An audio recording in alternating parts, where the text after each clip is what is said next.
Prezados senhores, prezadas senhoras, apresentamos agora, dentro do âmbito do curso de Economia Brasileira, o segundo vídeo comentando o texto de Eduardo Modiano sobre o Plano Bresser, do livro de Marcelo de Paiva Abreu, A Ordem do Progresso, 100 anos de política econômica. E vamos então, o que nós vamos discutir agora? Por que o plano Bresser não deu certo? Essa discussão não está no texto do Modiano, essa discussão é nossa, né?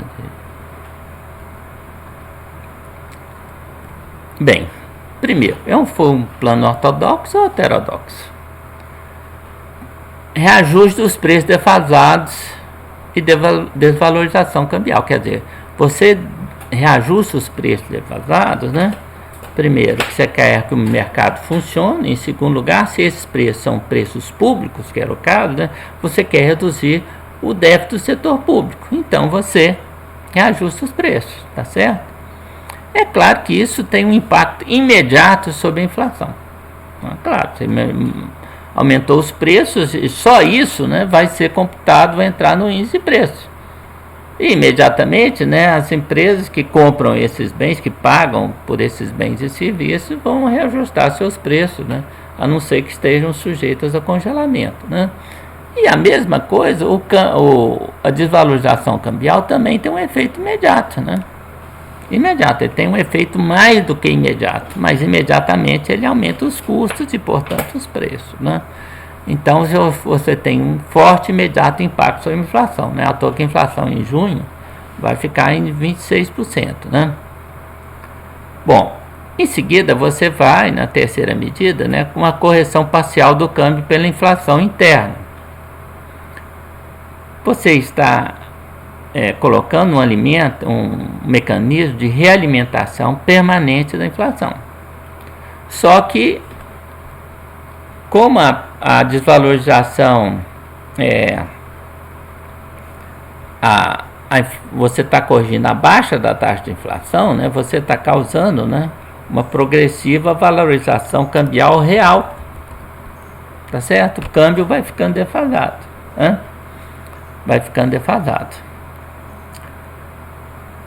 A não ser que a inflação externa do resto do mundo cubra essa diferença, que não é o caso. Tá certo? Inclusive porque ela vai ser expressiva.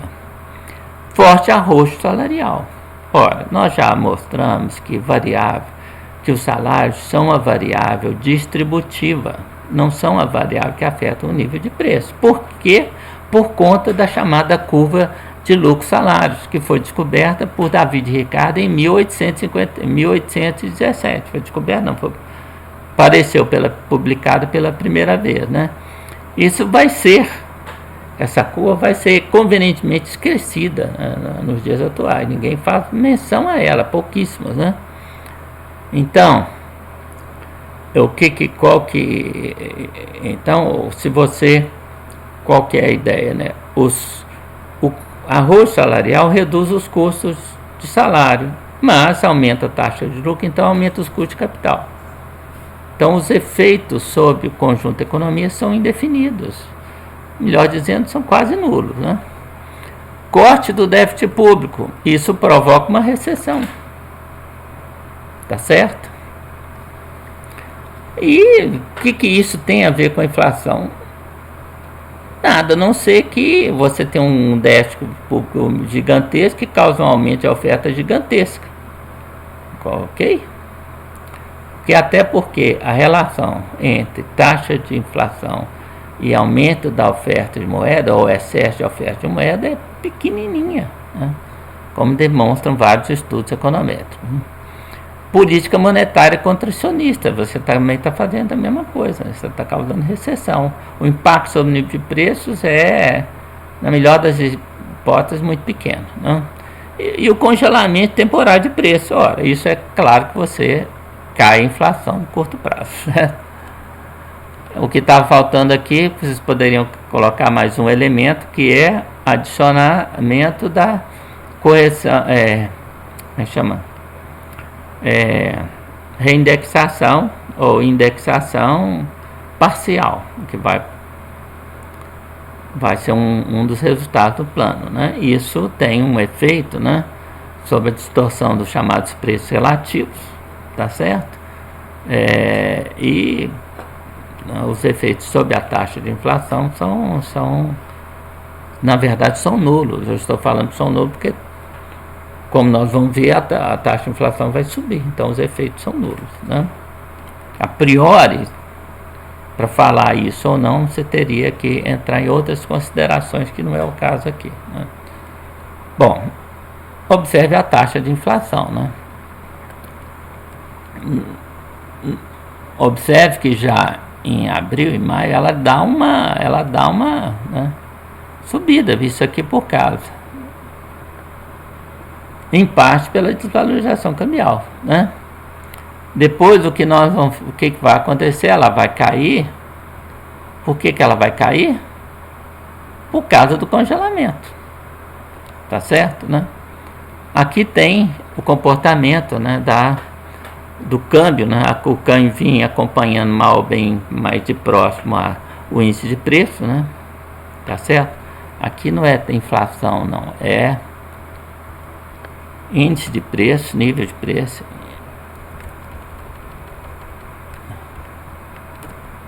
nível de preço e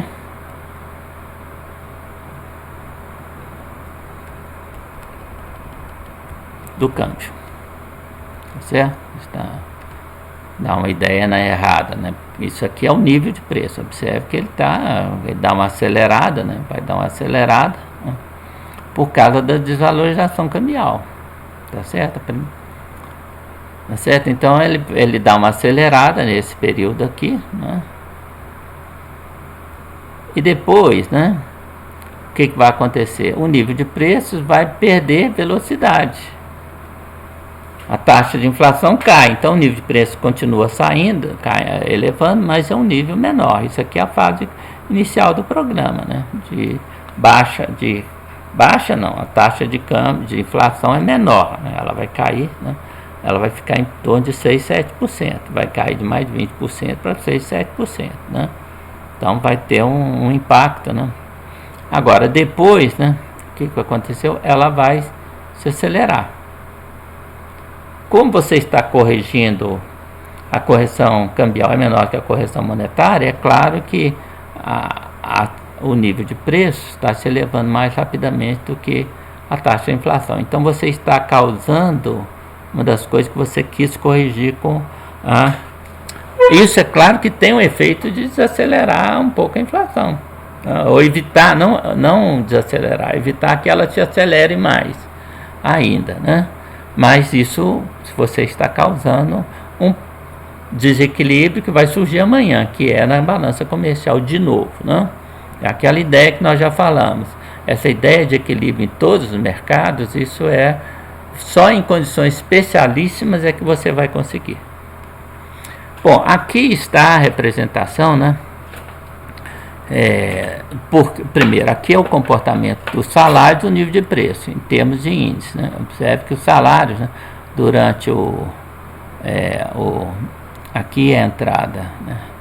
Esse divisor de águas aqui representa, né, o momento em que o ministro Bress, economista Bress Pereira, assume o ministério e lança o plano, né? Então, o que você vai ter, né? Observe que é exatamente esse... Opa, desculpa. Para ser... É o que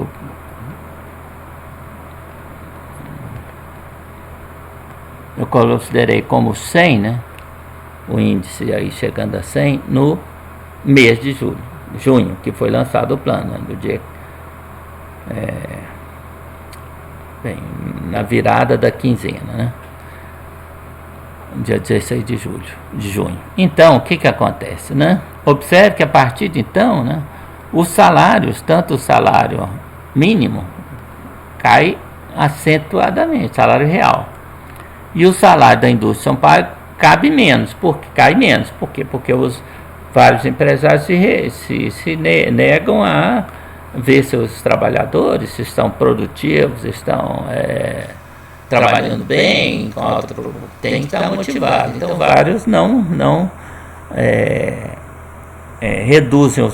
reduzem menos ou permitem que o salário real caia menos do que, né, aquele que recebe um salário mínimo, tá certo?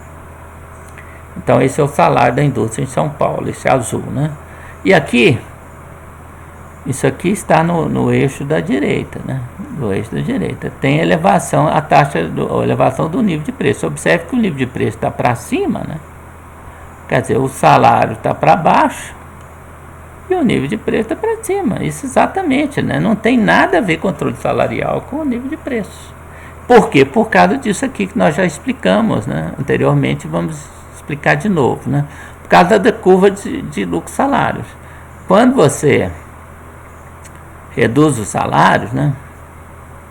Reduz o salário real, o que acontece? A taxa de lucro sobe.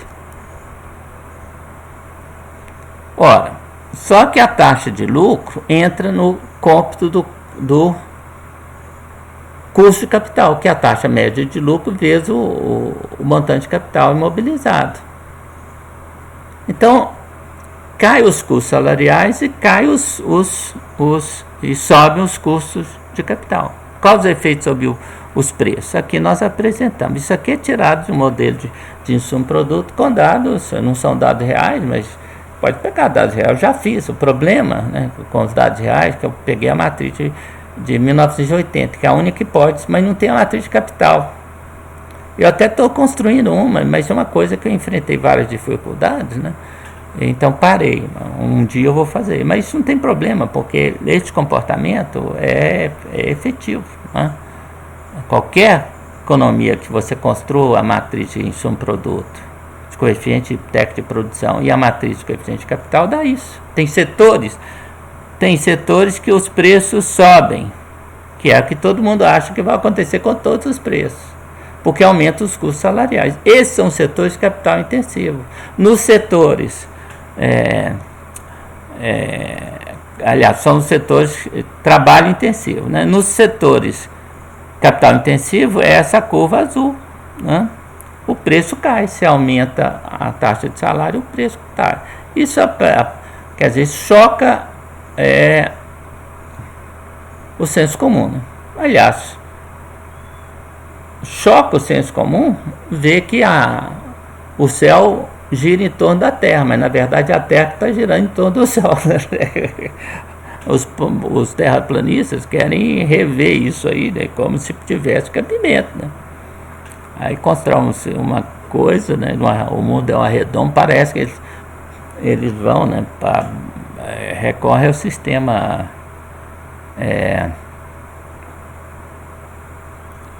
geocêntrico, né? Bem, as necessidades de financiamento operacional. O que aconteceu com o senhor Bresser? O que aconteceu? Aconteceu é que você saiu do cruzado, né? Isso aqui já é... Isso aí, primeiro, isso é acumular de 4 trimestres, né? O que vai acontecer? Vai ter uma elevação brutal. Porque aqui os custos financeiros, né, passam a ser... E eles são preponderantes na necessidade de financiamento, né? Ok? Quer dizer, com o Bresser eles vão diminuir um pouco, né? Mas... Ok?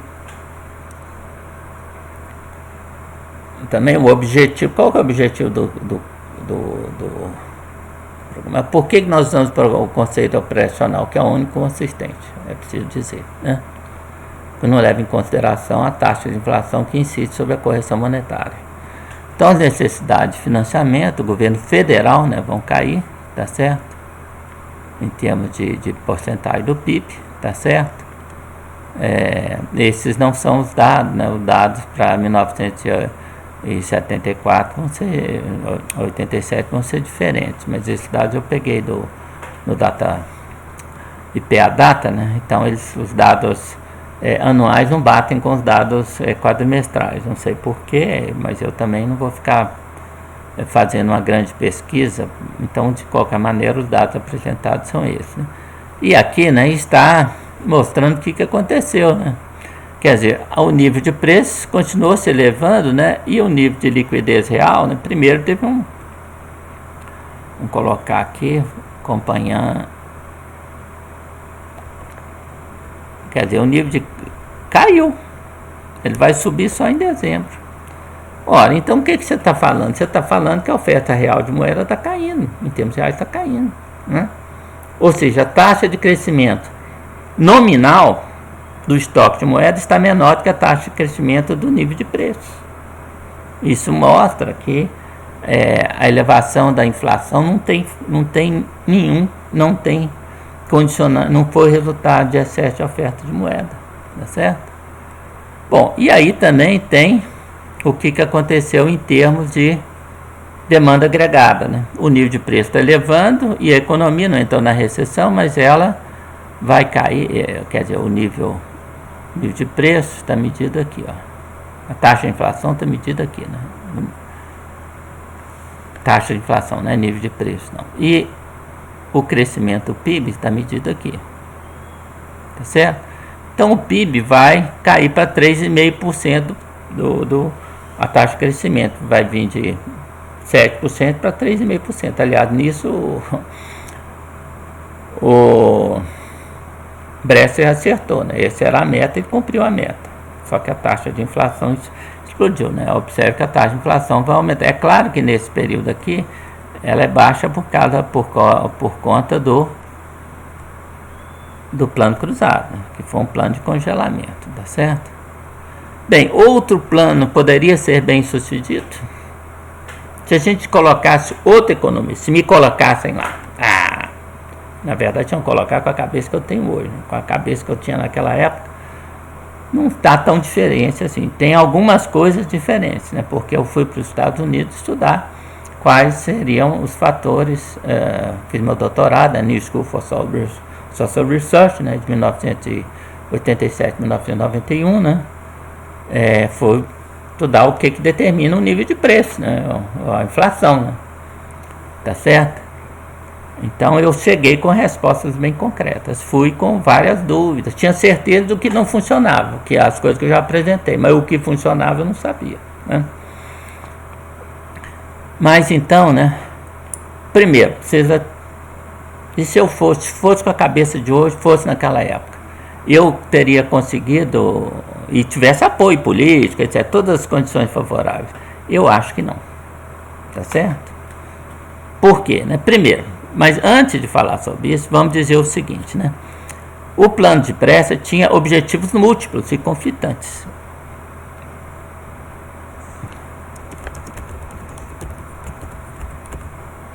Melhoria da balança comercial. Se você quer melhorar a balança comercial, você precisa, se você der uma desvalorização cambial, acabou com o câmbio, acabou com o controle inflacionário, não tem jeito, né? Não tem jeito. Bom, você queria equilibrar as contas públicas. E aí você ia dar um tarifaço. Pronto, acabou com... Não tinha jeito também. Tá certo? E com o controle inflacionário. Então você, sabe, assobia ou chupa cana. Não tem jeito de fazer as duas coisas ao mesmo tempo, né? Bom, objetivamente também resultaria no aumento da rentabilidade das empresas por reduzir o salário real. Tá certo? Quer dizer, o que teve a salário real? Foi bom para os empresários, mas para a economia foi bom porque você reduziu as importações, certo? Ou não fez com que elas crescessem ao nível que estavam crescendo, né? Então você controlou as importações. Mas o restante, sobre o nível de preços, não tem nada a ver. Nós já falamos sobre isso, né? Agora, assumindo que o seu objetivo único fosse o controle da inflação, ou seja, azar das contas públicas e azar do comércio exterior, né? Poderia ter sido bem sucedido se tivesse outra arquitetura, se o plano fosse outro, né? A resposta parece negativa, que eu falei, né? Mesmo que eu fosse, se me desse todo o poder, etc, né? Que eu me tirasse a minha burrice também, né? Tem que fazer isso, né? eu fosse mais inteligente e com o conhecimento que eu tenho hoje, me colocasse lá, dificilmente, né? Dificilmente, né? Quer dizer, se o Sarney me convocasse, eu diria para ele: olha, senhor presidente, as condições necessárias para eliminar o processo de alta inflação no Brasil não existem, precisam ser criadas. E nesse processo de criação, durante esse processo de criação, a inflação vai ser muito elevada. Então, não tem jeito no curto prazo. Não tem jeito de fazer um plano hoje e nos próximos e acabar com a inflação em 6 meses, um ano e meio. Não tem. Tá certo? Então, isso a gente tem que dar um crédito, né? Quer dizer, nós fizemos uma crítica aqui, né? Quer dizer, mostramos que é um plano com vários objetivos inconsistentes entre si, não é? As referências, né? É o do Eduardo Modiano. Quer dizer, esse nós estamos fazendo um comentário a esse texto, tá certo? Evidentemente, muito que usamos aqui não está, evidentemente não está no texto do Modiano, tá certo? Então, nós agradecemos e aqui encerramos, né, os comentários ao texto do Modiano. Agradecendo a todos a atenção, né?